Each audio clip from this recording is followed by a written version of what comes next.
Alam nyo ba, ang kwento ng nanay at tatay ay hango sa isang buong pamilya na ang nanay ay sobrang istrikta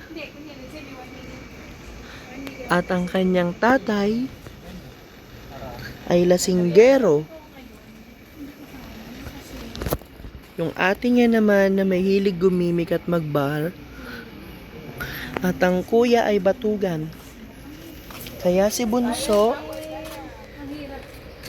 laging naiiwan sa bahay at napapagalitan. Siya ang kawawa. Isang araw, si Bunso ay nagpategi. At ang kape at tinapay pala, siya ang handa sa lamay ng Bunso.